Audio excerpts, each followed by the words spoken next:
What does a career in entrepreneurship look like? Messy. There we go. It is, we should know that even the intro is going to be surprising today when you work with rock stars, right? I have Greg Coticchia here. I will say entrepreneur emeritus. Just because you have the right investors and a lot of money and the right team in a hot marketplace, whatever, it is not a guarantee for success. I go back and often tell people, look, in an early stage business, only two things count: someone to build it, someone to sell it. That's it. All the other, I'm not saying the other things aren't important, but if you don't get those two things right, you're not going to get anything right, right? Founders that stay on too long can harm the company. Bringing in the wrong professional management that alienates the original founders, or they feel that there's a tussle for control, can really screw up a company. So it is a gentle dance that has to be done. I'm really, really psyched to do this interview. Greg, thanks so much for being here. Thank you for inviting me, John. Good to see you, and look forward to having a great conversation and hopefully helping our listeners gain some valuable information. Excellent. And if you're a CEO founder, this is going to be one you don't want to miss because Greg's background is vast, an entire career being a startup entrepreneur, a founder, a hired gun CEO, all of these things. And at the same time, teaching business and entrepreneurship at University of Pittsburgh, Carnegie Mellon University, and others as well. So this is a really just awesome opportunity here. What a lifetime of entrepreneurship looks like, what a lifetime of just, training, inspiring, mentoring entrepreneurs and CEOs. Greg, really, really glad you're here. Glad to be here. So why don't you share a bit about your journey? I mean, walk Sure. us through, because there's so many parts to it. I think everyone would love to hear it. Well, thank you. And it is a long journey, and with lots of ups and downs. I grew up in a family of engineers. My dad, my brother, my uncle, everywhere was an engineer. So, of course, when I wanted to be a musician, John, they said, yeah, you'll make a great engineer. And I went into engineering school and I got my engineering degree. I can still see myself on the roof of my fraternity house in my senior year with some of my buddies in engineering school, looking at them saying, what am I going to do with this engineering degree? I don't want to be an engineer. So I didn't change my mind after 4 years. So I went into sales. And my mother cried for about 6 months, but she got over it eventually. I loved sales, and I worked for a company that today is under the banner of Eaton Corporation, but at the time was Cutler Hammer. We sold process control and automation, all kinds of factory automation stuff. But what was great about that is it really set me on my journey. It set me on my journey because I learned a lot about problem solving in a technical sales environment. And so that was it was like getting another master's degree. It was just fabulous. And I really enjoyed that. I spent many years early in my career in that. But I finally found myself one day talking to the engineers themselves too much. And I thought, and I did some introspection, and I said, if you want to spend your time not selling, but talking about what features to be in the product, what do you think that's called? In those days, we didn't have this thing called the internet. So I had to actually, go to a library and figure that out. And it was like, oh, those are product managers. Oh, okay. So, that's the people that decide what goes in the product and build the roadmap. So I went to night school, got my MBA, because that was what people did in those days if they wanted to be a product manager.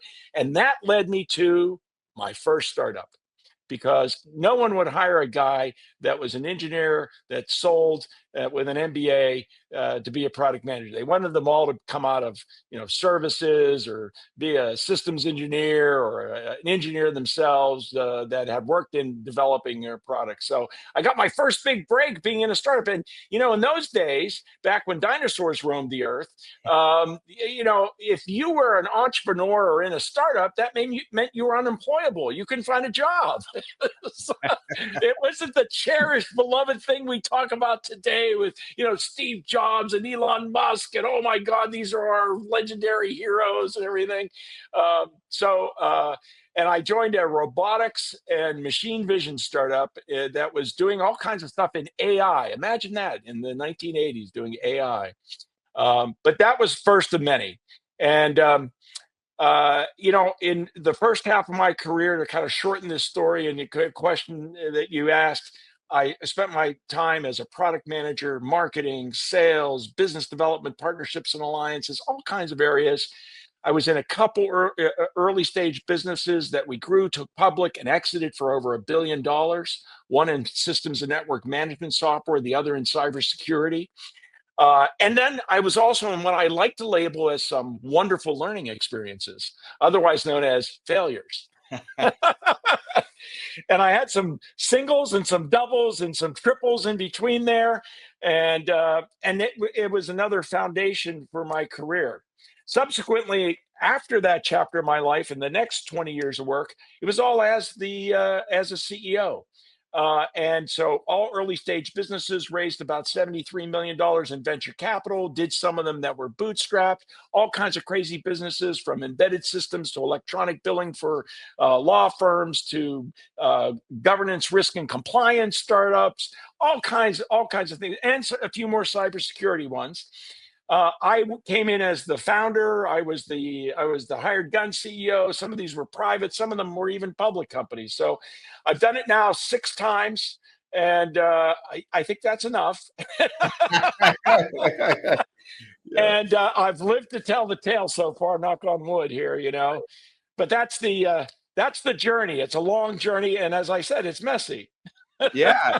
Well, I love that you brought up failure and just the role of failure in learning, but in also finding the right space for a startup. Any specific failure stories that come to mind where you think, wow, I learned a lot from that one, and maybe some key takeaways from that? Yeah, and I am a big proponent, as we'll hopefully talk about in some of the things I've learned that are keys. But there was one company I was with called Nat Systems, and Nat Systems taught me a lot. It was an enormous failure, and it was in the days where people were building. If you remember, two-tier applications in client server development, we were a three-tier or N-tier application, and then this thing called the internet came along and just like blew up the model, which Right. was a lesson all in itself of how your business can be disrupted by external factors. But this team, just to give you an idea, we had a stellar rock star team. There was not a loser on the team. It was the dream team, that created this. It had actually started in Paris and moved over to the States. We had money from Kleiner Perkins. Our law firm was Wilson Sonsini. We had, people who had done it 2 or 3 times. We got the guy who one of the investors was the original investor in Oracle. I mean, how could this go wrong? This couldn't go wrong. It was in a hot marketplace. Everything was great about it, and it blew up. Okay, so let's talk about why it blew up. One was that little thing called the internet, right? It came along.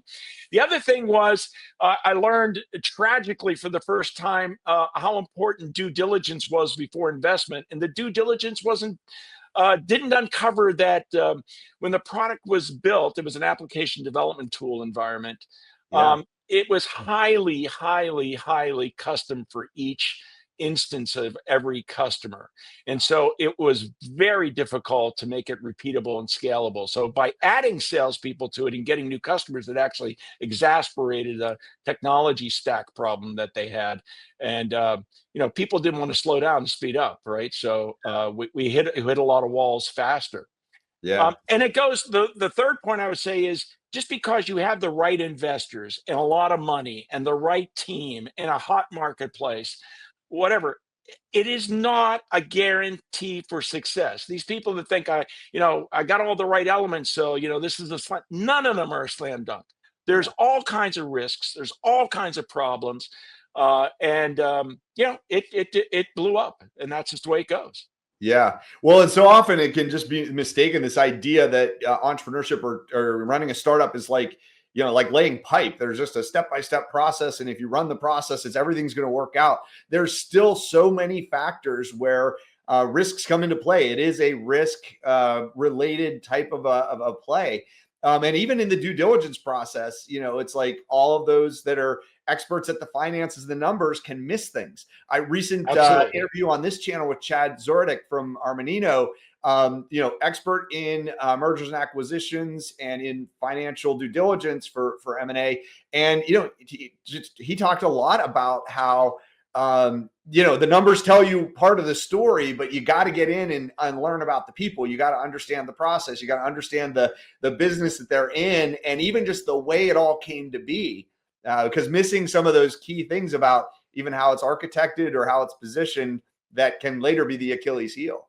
Yeah, yeah. And so, the success that it had culturally in Paris, a developer could go on the metro and go down to, the big insurance company or the big finance company or the big bank, and they could go solve a problem, add a feature, delight the customer, come back, not include that back in the core code. And they knew where that branch was and they thought they were doing something good for the customer. But that process and the geography and how they built the early success of the product that validated the need. When you translate that and try to go to the States and blow that up, it actually worked against it, right? So things that you thought were good didn't work, right? Or weren't recognized. So, yeah, there's 1,000 ways to screw these up. Yeah. And you've tried many of them, right? I have. Don't try this at home. Right. Well, one thing I find fascinating about your background is that you have equal parts, maybe not equal, but you have strong experience in product management and also in sales. In fact, I once heard someone say, if you're working for a company, you want to get yourself as close to the customer or the product as possible, because that makes you indispensable. Everybody else can be dispensable. But I think, and when I think about startup entrepreneurship, the critical role that those two things play in getting something started, you have to really understand the product, and you build the product and you engineer and create the product. But if you do that independent from customers and that engagement with customers, particularly those that are thinking about buying, because that's actually the ones that are most important early on. So you really have what I'll call the customer development process overlaps these two areas so much. So that's just where I think your background, you bring those two things together. Just talk a little bit about the overlap and the congruence between sales and product management, how that relates to customer development, and really how that's fueled your career. Yeah. First of all, it's a great question. Thank you for observing that. And not a lot of people pick it up because I go back and often tell people, look, in an early stage business, only two things count: someone to build it, someone to sell it. That's it. All the other, I'm not saying the other things aren't important, but if you don't get those two things right, you're not going to get anything right. Right. And so, I really treasure my sales experience, from learning, sales methodologies to being a salesperson to being a sales manager. And quite frankly, as we all know, when you're the CEO of a startup business, what are you really doing? You're really you're the salesperson. You're selling equity in the company and investment. You're selling the brand. You're selling those first customers. That's what your job is. You're a salesperson, right? I think the blessing that I was able to move from sales into product management, and I have a lot of laments about modern product management. One is that it's become this Jira ticket monkey service of just looking at priorities on a roadmap and serving them up to developers. And they really have lost the business element of it. And so much of that business element is understanding the customer and the sales process, because so many things you put in the product, you have to say, well, what's in it not only for the customer, but what's in it for the salesperson to sell it to the customer, right? How does it differentiate the product? How does it offer things? So I think understanding how salespeople think, how they work, what they have to do, what their job is, and also having, by the way, the credibility, because I was a salesperson, it gave me such, I could go into a company and I could connect with the salespeople because I carried a bag, but I Yeah. also could connect with the developers because I was an engineer. Yeah. And so, I was able to understand both sides of that world and bridge that world, and talk to them the way they like to be heard.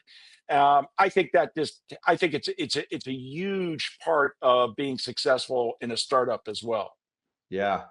So let's talk a little bit about the startup CEO, because Yeah. I think and what I would say here is maybe just let's start with, like, the move to professional management that so often happens in a startup. And so maybe distinguish a little bit between startups that are continue to be run by founder CEOs versus those that, bring in the hired gun, so to speak. Yeah, it's typical because so often professional money when they're raising will exit out and kind of push out the founders, push them into a CTO role, an evangelist role, or something along those lines. And we see this over and over again. And even the classic stories of some of our most successful startup businesses, we see the founders often, shuttle aside. There are a few people. And you got to keep this in mind. What got you there is not necessarily going to get you there, Yeah. right?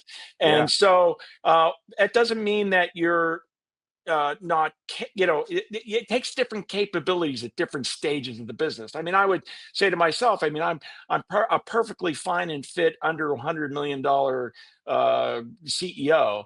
I'm probably not the guy that's going to go from 100 million to a billion. That's not my skill set. That's not what I'm good at, right? Yeah. And I think in those earlier stages, you've got to remember that many times it's the founder's idea. They live the problem. They solve, but they're not necessarily equipped to run and operate the business. So a hired gun comes in to help establish that and get that cadence because they've seen success. They know what to put in processes to put in place, etc. Um, and some founders can do that. Some founders can go for longer periods of time with the company. Yeah. If founders that stay on too long can harm the company. Yeah. Bringing in the wrong professional management that alienates the original founders, or they feel that there's a tussle for control, can really screw up a company. So it Yeah. is a gentle dance that has to be done. Many times, very successful entrepreneurs are brought in as a hired gun, and the system rejects them, right? Because they don't want to make the changes. They think they want that, but they don't. The other side is, sometimes the founder just holds on for dear life and, I'm going to learn, I'm going to do it. And they end up strangling the business that they were trying to build because they didn't want to accept that it wasn't in their best interest is not the company's best interest, right? Yeah. So I've been on both sides of it, and it's a game of trust Yeah. and selection. It comes down to people, though, and you have to have those intellectually honest discussions and go with it. Yeah. Well, I mean, I think of a couple of examples there. Maybe like Uber, a good example. Perfect. Documentary about like the battle over Uber or Super Pump, the series. I Yep. mean, ultimately, Travis maybe overstayed his best timing. Bill Gurley, of course, the big battle to kind of try to remove him and bring in hired help. But I think of other examples like Chewy.com, where Ryan Cohen and Blake recognized early, hey, we're going to get this really awesome idea off the ground, but we aren't the ones to carry it forward. And they brought in people like Stuart Horowitz and others to really be that professional management so they could exit the company and let it grow into something even much bigger than they were Yep. really ready to produce. So tell us a little bit. You've been both. I know from our conversation. So tell I us have. maybe a story about what it was like being the startup founder versus what was like being the hired gun. Well, I think the startup founder is exhilarating. I think of one of my time at eBilling Hub with two other, the original developer and kind of the subject matter expert in legal software and legal e-billing, and I came kind of in as the founder for the sales and marketing go to market, even though I was titled as the CEO, right? And it was great because it was bootstrapped and you really are there, everything from figuring out the pricing to the feature set to the, what trade show activities we're on to, how are we going to set up what systems, decisions on everything, everything is at zero, right? So you are really, trying to figure out like every day is packed, 12, 14-hour days trying to do these heavy lifts and also do we have enough money to make payroll, right? So that is that's a kind of stress not everybody wants in their life, to be honest Yeah. with you. I Yeah. found I it mean, it can be absolutely exciting. exhilarating. Great. I was going to say it can be exciting, but yeah, it's very nerve wracking. Well, I think about like the book Peter Thiel wrote called 0 to 1, and just Yes. what a challenge it is to start something that doesn't exist yet, to go from Right. scratch, do something transformational. You know, that next phase, that one to end, like every derivative company that's ever been, you know, it's like somebody can figure out a way to do it faster or cheaper or easier or more flexible or whatever. But that really, that starting from scratch and just the very fundamentals of who is even our customer and what are we doing for them that no, they can't get somewhere else, and why would they buy Right. from us, and you know, what is the offer? You know, those can be such challenging things that it's like hard rock mining. Deb, So what's the other side? Tell me about being the a other hired side, gun. the Like, hired gun is also very interesting. One of my early CEO stints was at a company called Logic Library in the application development tool space as well. By the way, because of my experience at the earlier company I talked about, NAT Systems, when I got offered the job as CEO at Logic Library, I told one of the VCs, I said, you know, I promised myself I'd never work in this business again. And and I did it again. And it was still hard. It was still hard. oh But there were no. three founders, and I came in because the VCs came in and they wrestled control. And there was a financial operational founder, there was a technical development founder, and there was a sales and marketing founder. The person who had the most difficulty was the sales and marketing founder, because she had been the CEO, and she really struggled because she's still in her mind, even though she sold the majority of interest through the fundraise, in which she also paid herself a commission, which is, you know, I don't know if it's it was strange. Let's put it that way. It was noticeable. um, she struggled with the changes because she kept on saying, "Well, this is my company," and and it's like, no, it's just a job now, right? Because Right. you're working for the man. You're working for the VCs own this company now, and Yeah. they're appointing me to come in to take this to the next level. And she struggled really with trying to find a place for herself. Yeah. The financial person, stayed as the CFO. The development person stayed as the developer, and they were able to stay in their seats throughout the ride and through the exit. I think they had difficulties. CFO in particular still had difficulties because at times he would be outside that same box like the other founder, where it's like, this is this is mine, and I have founder shares and all those things. So Yeah. you wrestle with those, because it takes a big ego to start a company. It takes a Right. lot of confidence to start a company. And now there's this guy coming in, and he's going to be telling you what you need to do. And some of those things don't fit your mindset about your values, why you started this business. And it's like, oh, you should do these things. And it's like, why? I don't need to do those things. So it's very difficult to change.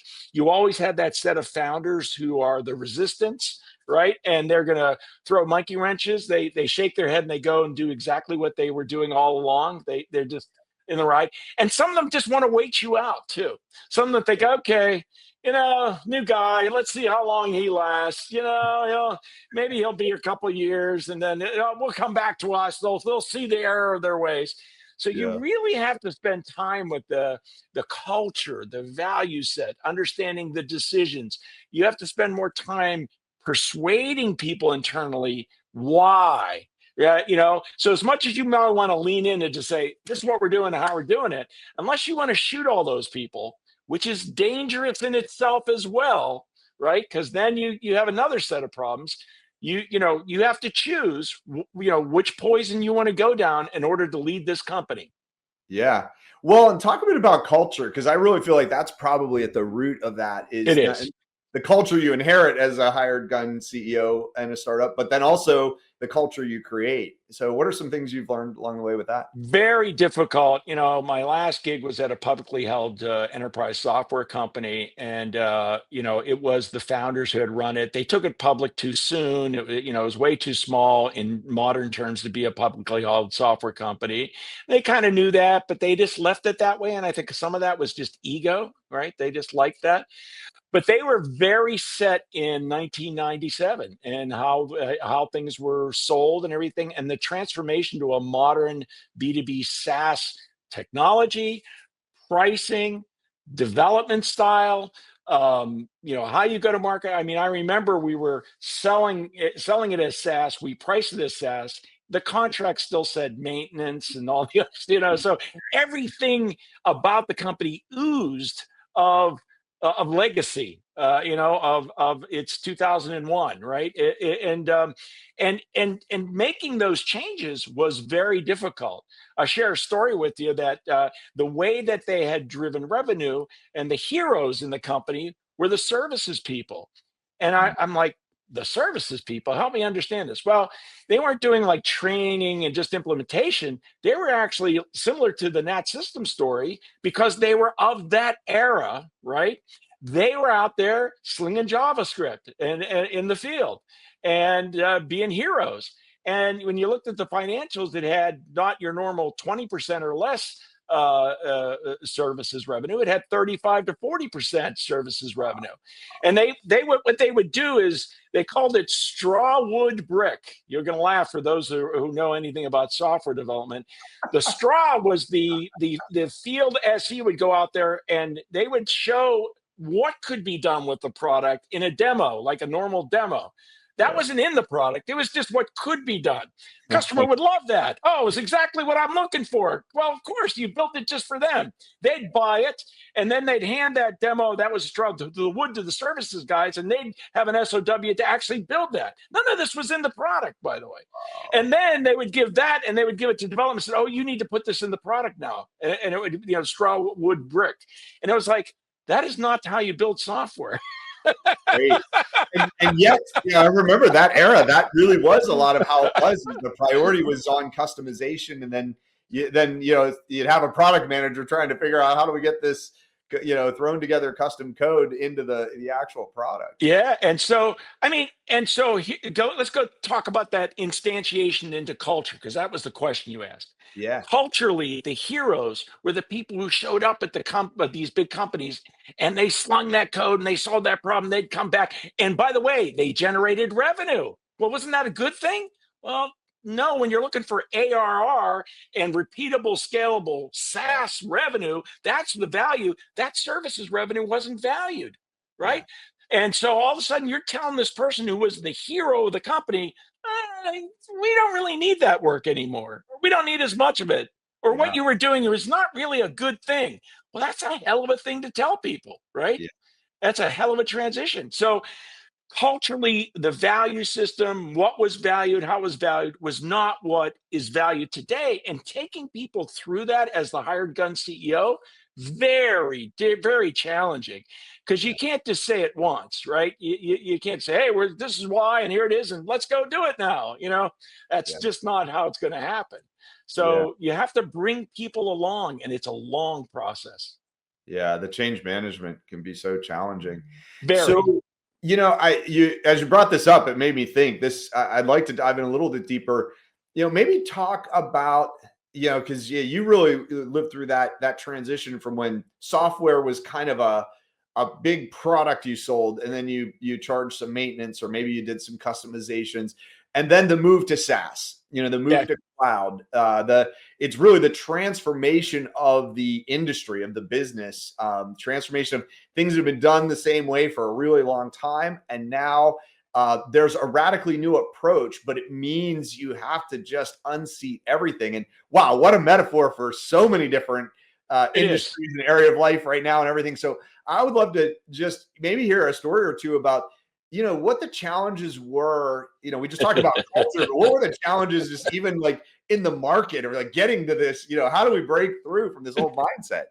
It's huge. I mean, I think people originally, when they looked at SaaS, they said, oh yeah, we can just host this thing on a server in the cloud, and it's the same product, and we'll just change the pricing so that you have an annual subscription versus a payment and maintenance, and that's it, right? Isn't that all there is? It's like, no. And I remember even sitting down with people and they'd say, well, we have a single tenant instance of our thing, and we don't think that's bad because none of our customers are asking for multi-tenant. And I'm like, yeah, none of them will. It's your problem. It's a manufacturing problem. It's an operational cost. You need to fix it, right? Yeah. No one's asking you for it, but that's how you build software today, because that's your cost of goods sold, buddy. So, it is. And you're seeing the same dynamics, by the way, generationally from the buyers today. Mhm. Buyers have had an online consumer experience. I wrote an article recently on LinkedIn that, the majority of buyers are not grumpy old men like me that are boomers, right? They're 43-year-olds, right? And younger. And those people do not want to have two folks show up on the after they filled out some form on Zoom or Teams or at their office to go through a PowerPoint presentation and do a demo. Those Mhm. days are way, way, way, way over, right? And there's still some people operating in that sales-led motion, right? Yeah. People want to see the product, experience the product, evaluate for you two or three of them, look at online sources, not just Gartner Group and Forrester and people like that. And they're going to go to Quora and Reddit and all these other places. And maybe at the very end, after they decided on one of those products, then maybe they'll contact the vendor. So 70, 80% of the sales cycle's over. It's a digital experience. It's totally interactive. It's much more product led. And that is another aspect. Forget about how we're developing the software and where it's hosted and what all the other things and everything, and the whole go-to-market thing. That whole front end experience has radically changed, right? And Yeah. for people that are my age that experienced a whole different way of success in that marketplace, throw out your experience because it's useless. A lot Yeah. of the things you learned that work are they're obsolete. Yeah. And that's a tough pill to swallow, right? Again, Yeah. it goes almost back to what we talked about the founder or the hired gun is the things that got you here are not going to get you there. You have to go back and have a beginner's mind again. You might have had great success in some business, but a lot of the lessons you learn may not be representative of how people make things and sell things today. So you have to go back and reabsorb and relearn. Yeah. That's such a powerful, well, and it is such a great example of, we just see so many industries now being radically changed. And it's almost like the structures, systems, as well as the mindset of a lot of the key players are so focused on how it's always been done. It's almost like that. How do we tweak this? How do we do it better? It's like, well, things are changing, so we need to do it faster, a little bit more efficiently. And in a lot of ways, it's like, well, you're operating on a model that isn't even necessary anymore, and Yeah. so much more I still opportunity. hear people, John, to this day, talking about, well, this is different. It's a physical product. It's not a digital product. And it's like, is there any product in the world today that doesn't have a software or digital aspect? Maybe Almost. not even, first of all, many of them embedded in the product itself, but Yeah. at a minimum, they have some type of e-commerce motion in its go-to marketplace, even if it is a pure physical product that impacts that product and how it goes to marketplace and is a part of the requirement. And this idea that they're built differently. What? There's no requirements. There's not a roadmap. There's not a strategy. You don't have to build the right thing. You don't need a value proposition. You don't need a differentiated feature set. You have to deliver things on time.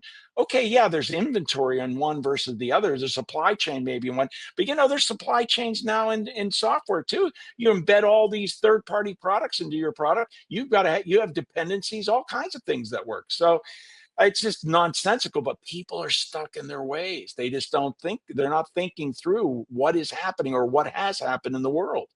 Yeah. So let's talk about go to market. Go to market strategy and planning can be one of the toughest challenges for startups. So let's talk a little bit about that. I know you have a strong background in go to market planning and even now working on some things. So I know you have a lot of great stories there. What do startup founders need to be thinking about in terms of go to market? Well, we talked about risk earlier in this conversation, and go to market is another area that you have to get right, and it's full of risk. And the risk that you have here is not only not executing correctly the go to marketplace, but the associated money that you're spending, right? And The problem is you can spend a lot of money, as we all know. The old people forgot the name John Wanamaker. You probably, because you know that name, but he was a very famous retailer from the previous century. But John Wanamaker used to had a famous saying that was, half the money I spend on marketing is wasted. I just don't know which half. And so True.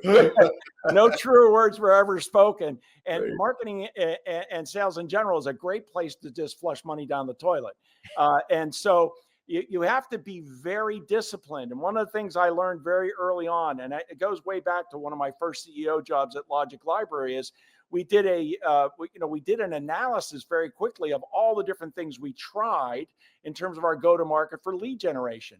And, because everybody said, oh, we should do this show, or we should send out this mailing, or we should do, have this on a landing, or we should do this webinar. And, all of a sudden you had like 50 things we were doing to generate leads.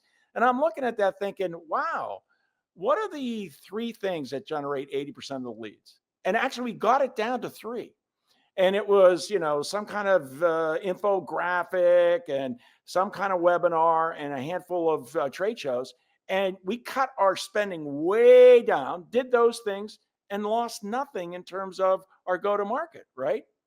And so, just figuring out your spend, your prioritization, your spend, getting the metrics right, because people also think they can't measure sales other than the revenue. That's wrong.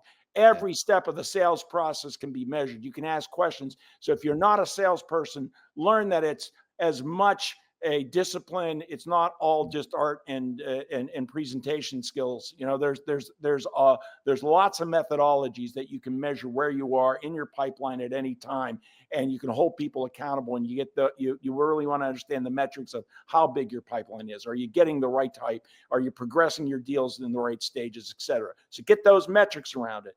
The other thing is marketing. Yes. John Wanamaker didn't know what those metrics were. We live in a digital world. Everything can be measured.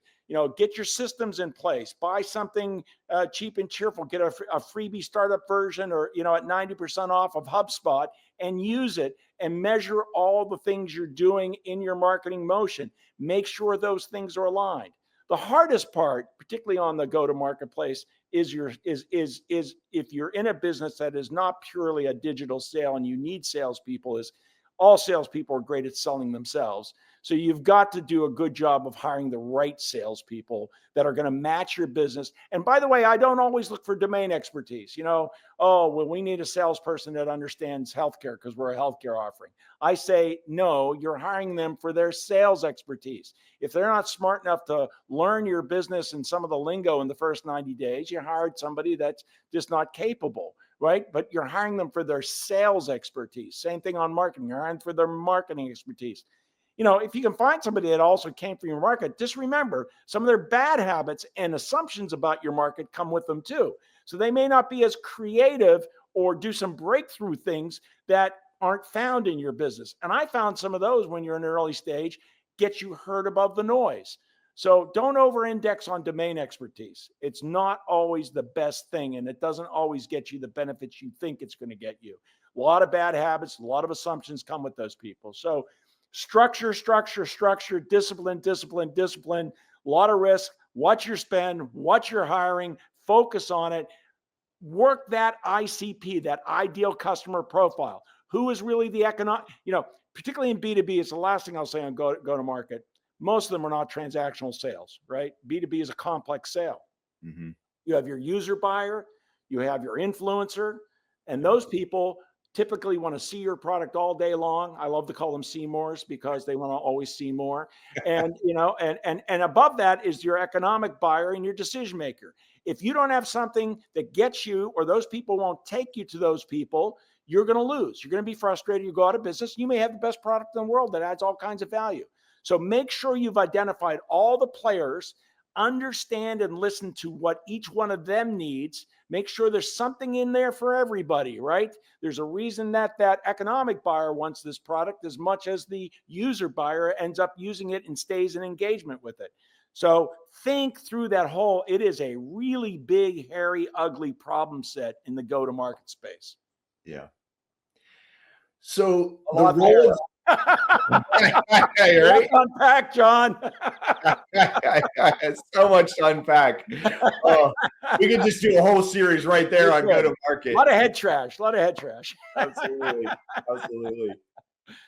One of the hardest jobs for startup founders is the job of CEO. And Yes. Greg, I think about your experience being a startup founder, being a founder to CEO, being a hired gun CEO for startups, and now a coach to CEOs of startups. What are 5 secrets you have for startup founders who are also playing the role of CEO? Yeah, I thank you. That's a great question. So first of all, I like to really start with understand your value proposition clearly, right? Understand, a startup has to understand the value it's delivering relative to those different ideal customer profiles, right? And to the market itself. And you have to go back, and this goes back to understanding selling and selling methodologies, right? Is what is the pain that you're solving? Why did they hire your product to do that job? What's the job to be done?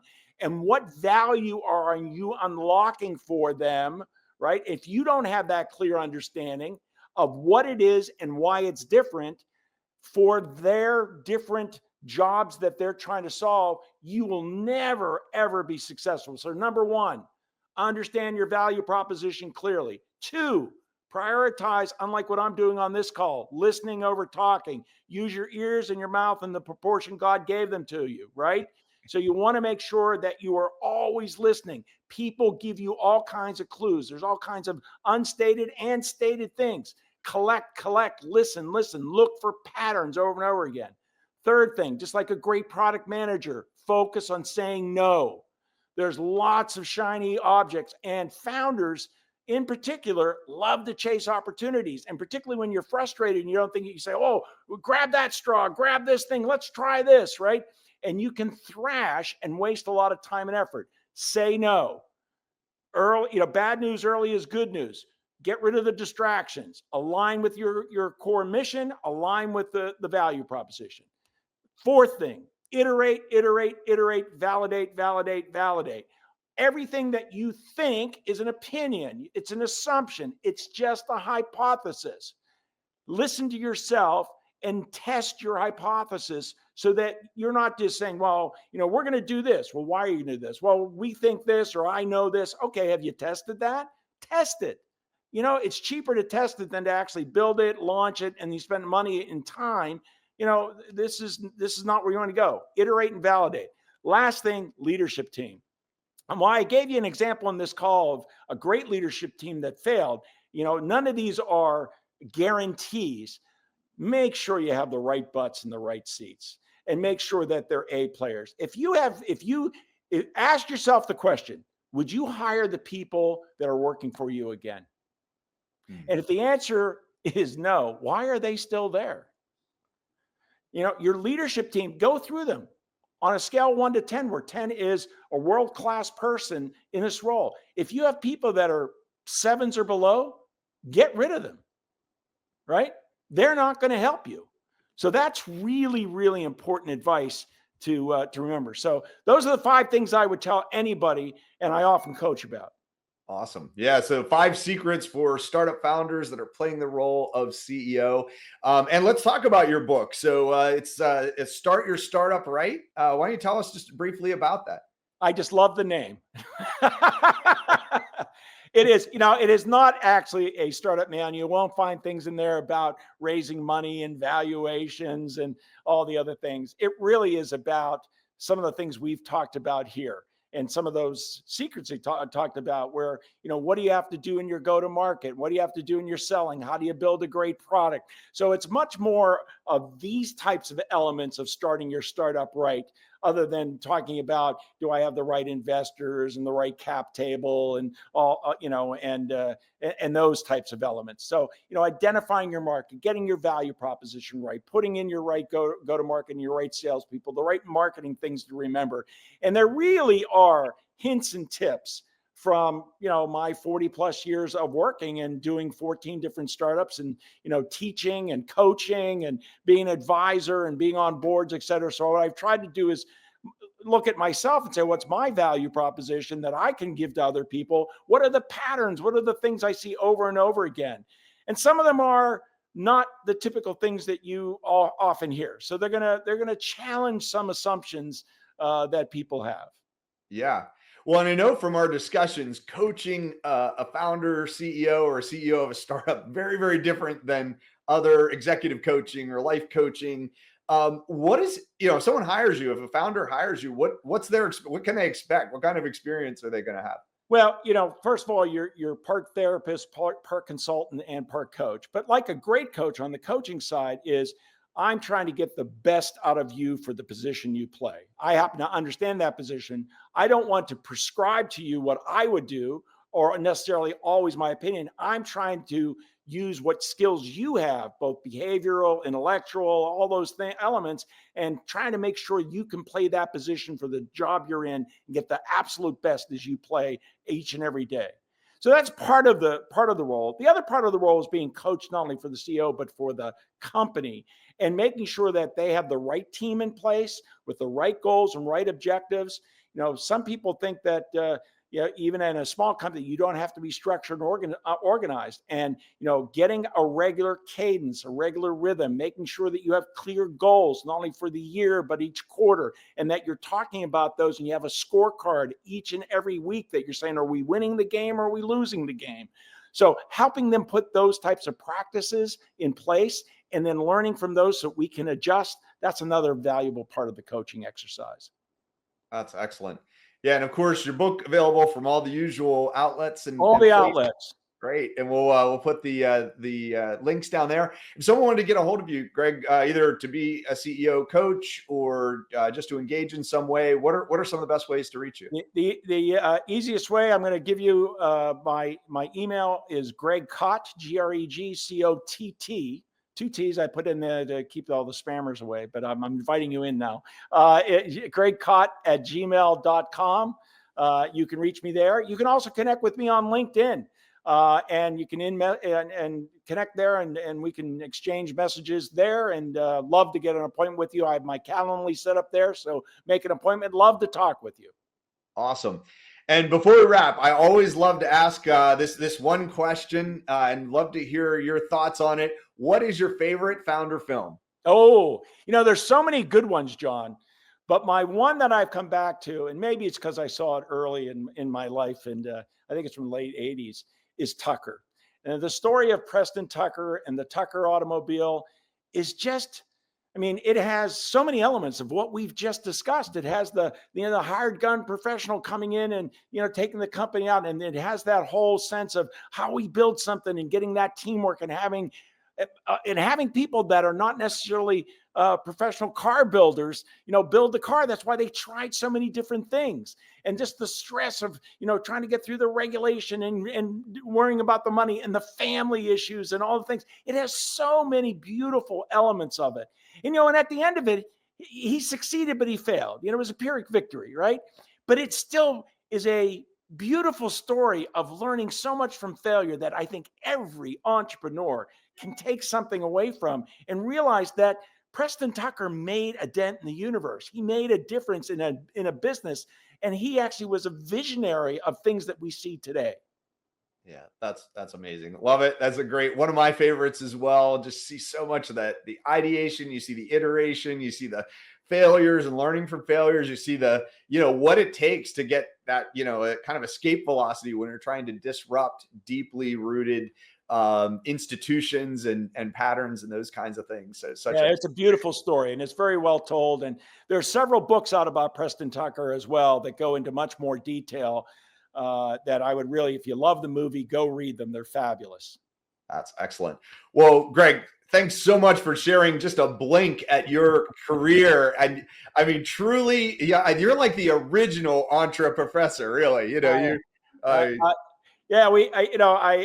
the OG, entrepreneur professor and serial entrepreneur combined. So I've had the good blessing of having people like you in my life and many other people. I owe everything to the people that I've been blessed to work with and know. And that's really another important part of all the advice that we should end this with, which is don't ever forget the people who got you there and the people in your personal and professional life, because they are the people that make everything work.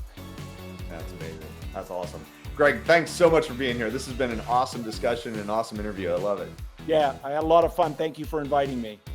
Excellent. Keep going.